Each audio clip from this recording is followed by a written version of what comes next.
ఖమ్మంలో 12 ఏళ్ల బాలికపై జరిగిన లైంగిక దాడి నుంచి తేరుకోకముందే మరో చిన్నారిపై అఘాయిత్యం కలకలం రేపుతోంది.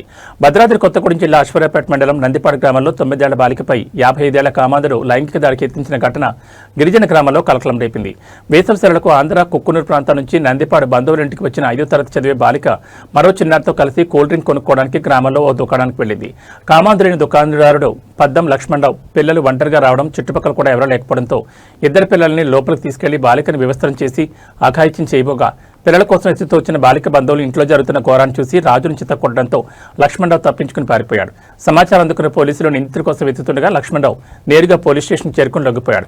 జరిగిన లైంగిక దాడిపై ఫిర్యాదు అందుకున్న పోలీసులు కేసు నమోదు చేసి బాలికను వైద్య పరీక్షలకు పంపించి విచారణ చేపట్టారు.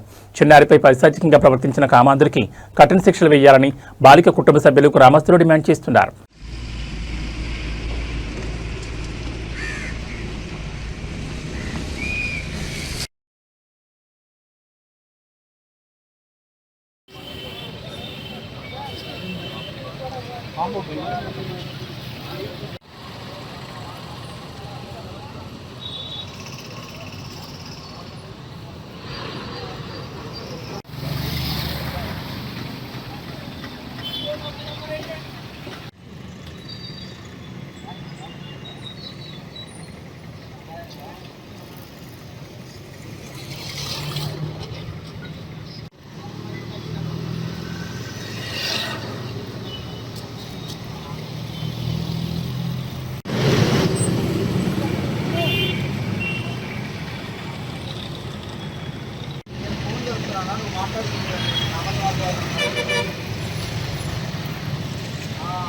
మాట్లాడు